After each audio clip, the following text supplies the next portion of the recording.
Imagine this. You're in a quiet room. Everything is still. Then you feel it. A strange shift. Your very being about to fade. The thought of death crosses your mind. But wait. What if I told you death may not be as final as you think? What if, just for a moment, everything you believed about the end of life could be turned upside down? What if consciousness doesn't vanish when we die? Stick with me, because by the end of this video, you'll see death in a whole new light. Close your eyes. Imagine yourself lying in a hospital bed, your body still, heart slowing, and then, suddenly, you're floating above. You look down, you see yourself, but you're not scared. You feel peace, serenity, even love. What's happening here? Could it be real? Could your consciousness still be alive, even as your body shuts down? This is the mystery we're diving into today. What truly happens to your mind after death? I'm not here to give you simple answers, because the truth is, no one really knows for sure. But what we do know is this: science, religion, philosophy, they all point to something bigger, something beyond this life. Stick around. I'll show you what the latest research says, what ancient beliefs reveal, and how all of this could change your understanding of life itself. The scientific perspective. Let's begin with the science. It's easy to think of death as a sudden, clean break, a moment when the body just shuts down and the brain goes completely dark. But what if I told you that isn't exactly what happens? When someone's heart stops beating and they're declared clinically dead, something remarkable happens in the brain. It doesn't just stop. There's a burst of activity. Researchers like Dr. Sam Parnia have shown that after the heart stops, the brain can still show electrical activity for several minutes. Could this activity be a sign of something more? Could consciousness be hanging on, even as the body is on its last breath? In one study, patients who were resuscitated after clinical death reported vivid experiences that they couldn't explain. Visions, sounds, feelings. What if your brain was still alive in a sense, experiencing something that we just don't understand yet? Imagine this. You're floating above your own body, watching everything unfold below you. You hear the doctors talking. You see the tears in your family's eyes. But you're calm. You feel no fear. In fact, you feel more connected to everything around you than you ever have before. Could this be your mind's way of processing the transition from life to death? Could your consciousness be aware, even as your body fades? Near-death experiences, NDEs. Let's dig into something truly fascinating. Near-death experiences. There are thousands of people who have been clinically dead, heart stopped, no breath, and they report out-of-body experiences, seeing a light or even meeting loved ones who have passed away. Some describe a tunnel they move through, a sense of overwhelming peace, and a feeling of being home. These experiences are so vivid that they've led many to believe that death may not be the end. Is it possible that the mind continues to live on after the body dies? Are these visions simply hallucinations caused by a lack of oxygen to the brain, or could they be something more? In fact, studies have shown that during a near-death experience, a person's brain activity increases. A curious paradox. Even though their heart stops, their brain might actually be more active than ever. Could this be a glimpse into the unknown? Think about this. You're hearing voices from loved ones who've already passed, and there's a calmness you can't describe. Is this a mere product of your dying brain? Or could it be evidence of a higher consciousness, something that doesn't end with death? What if we could actually communicate with those who have passed on through this mysterious state?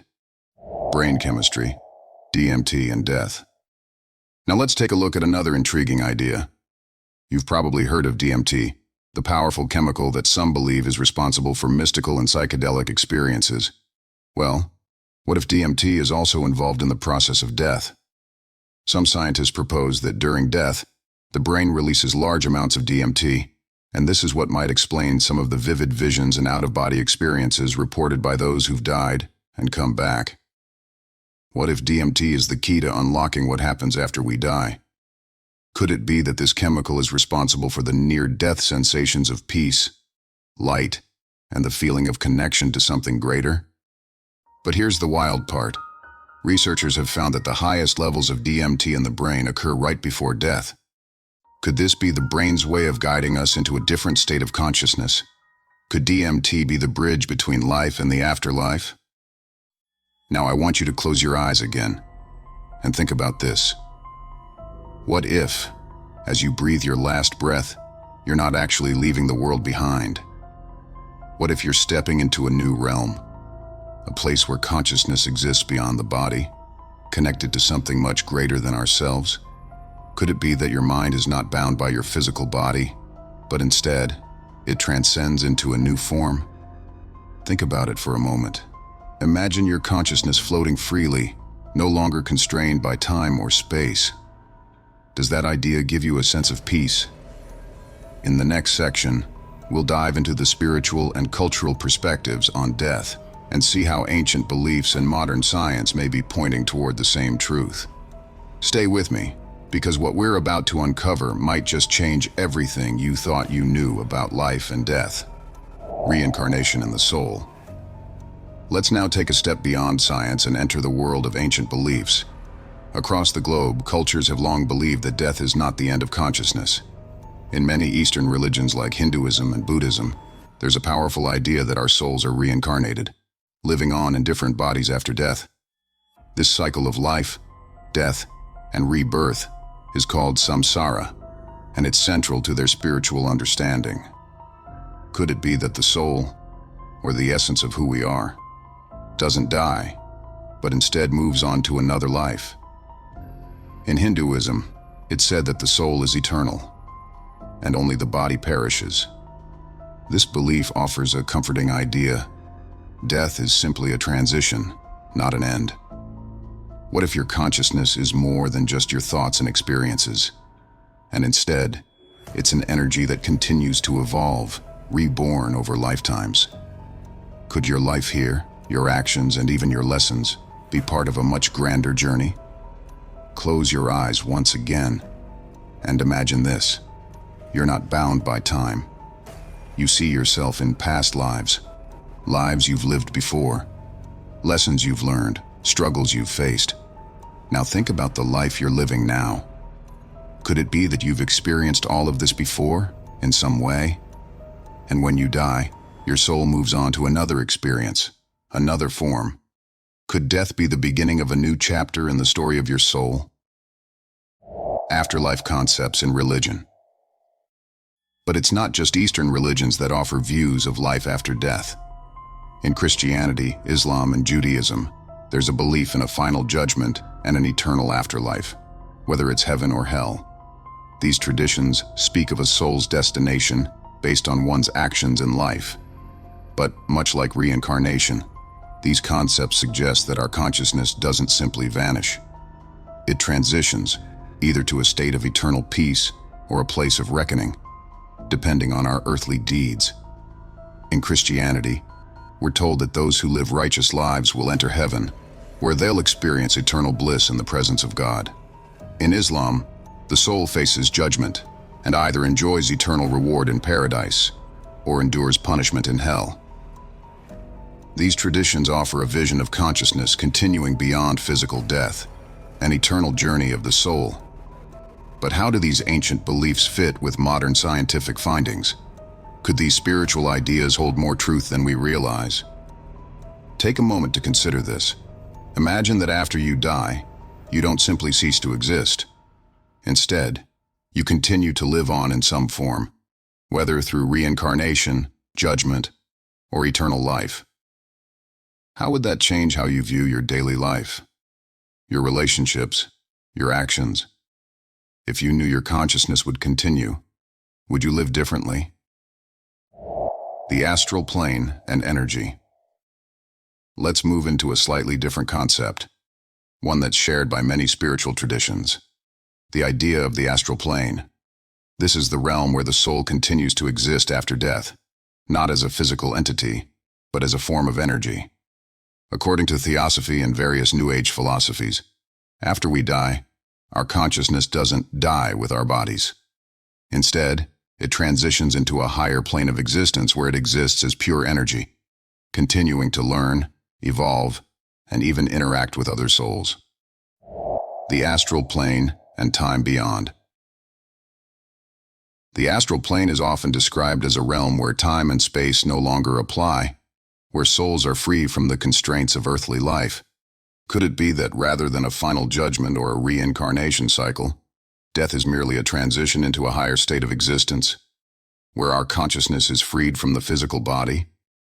On one side we have materialists like Daniel Dennett, who argue that consciousness is just a product of the brain's complex workings. According to this view, when the body dies, the mind dies with it. There is no lingering consciousness after death, just the cessation of thought and awareness. Dennett believes that consciousness can be fully explained by brain activity. No soul, no afterlife, just the firing of neurons. He argues that our experience of being alive, of having thoughts, is an illusion created by the brain's processes.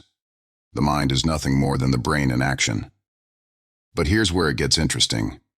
If consciousness is just the result of brain activity, why is it that some people report vivid, transformative experiences when they're close to death? How can they experience something so real, so vivid, when their brain is supposed to be shutting down? Could it be that consciousness exists beyond the brain, even when the body is failing? Dualism, the mind-body split. On the other hand, we have dualism, the belief that the mind and body are separate entities. This idea was famously proposed by René Descartes, who said that the mind, or soul, is distinct from the physical body. Descartes argued that while the body is a machine that can be studied, the mind is something ethereal, a non-material substance that exists independently. According to dualism, our consciousness, our true self, is not confined to the physical realm. It's something separate, something that can exist after the body dies. For dualists, death isn't the end of consciousness, it's simply the end of the body's role in housing the mind. If the mind is separate from the body, then when the body dies, the mind, our essence, lives on. But how do we know if this is true? Can we prove it? Can we truly understand what happens after death? Or is it something beyond the scope of human comprehension? Let me ask you this. If you've ever had an out-of-body experience or felt a sense of connection to something greater than yourself, do you think that's the mind's way of tapping into something outside the body? Could these experiences be evidence that consciousness is not tied to the brain? Could it be that we are more than just our physical forms? Consciousness beyond the physical, quantum theories and possibilities. Now, let's bring in another fascinating concept, quantum mechanics. While it's traditionally been a realm for physics, some thinkers have suggested that quantum theories could offer an answer to the question of what happens to consciousness after death. The idea is this. Consciousness might not just be a product of the brain, but could actually be a quantum phenomenon that extends beyond the limits of the body. One such theory comes from Roger Penrose, a Nobel Prize-winning physicist, and Stuart Hameroff, an anesthesiologist, who proposed that consciousness arises from quantum processes within the brain's microtubules. According to them, the mind is a quantum system that exists in a state of superposition, a state where it's not limited to a specific location or time. If this theory is correct, consciousness might not die with the body, but instead continue to exist, perhaps in a quantum state beyond our understanding of time and space. What if consciousness doesn't just live within the confines of the brain? What if it exists as a quantum entity, capable of transcending physical death? Could our minds be connected to the universe itself, part of a vast interconnected web of consciousness? The search for meaning. What does it all mean? All of these ideas, whether from science, philosophy, or spirituality, point to one common question. What does death mean for our consciousness? Is it the end, or is it a transformation? If consciousness continues after death, what happens to it? Does it move on to a different plane of existence, or is it forever changed in some unknown way? Ultimately, the question of life after death may not have a clear answer. It may be something we can only explore through personal experience, belief, and the deep search for meaning. But what we do know is this: death is a mystery, and our consciousness, whether tied to the body or existing beyond it, is one of the greatest mysteries of all. So, what do you think happens after death? Is it simply the end of everything? Or could it be a new beginning, an opportunity for our consciousness to evolve, expand, or even return in a new form? Whatever you believe, one thing is certain: the mystery of consciousness will continue to captivate and inspire us as we search for answers to life's greatest question. Conclusion: the continuing mystery. As we come to the end of this journey, I want to leave you with this thought: death may not be the end, but a new chapter in the story of your consciousness. Whether you believe in reincarnation, an afterlife, or that consciousness simply fades, the search for understanding continues. Maybe the answer isn't as important as the question itself. Maybe it's in asking these deep, thought-provoking questions that we begin to uncover more about the true nature of who we are. As you go about your day, take a moment to think about this. What if you're not just your body, but something much greater? What if you are part of a grand, eternal cycle of consciousness, stretching beyond life and death? Whatever you believe, I hope this video has sparked some new thoughts, and I invite you to continue questioning, exploring, and seeking the truth.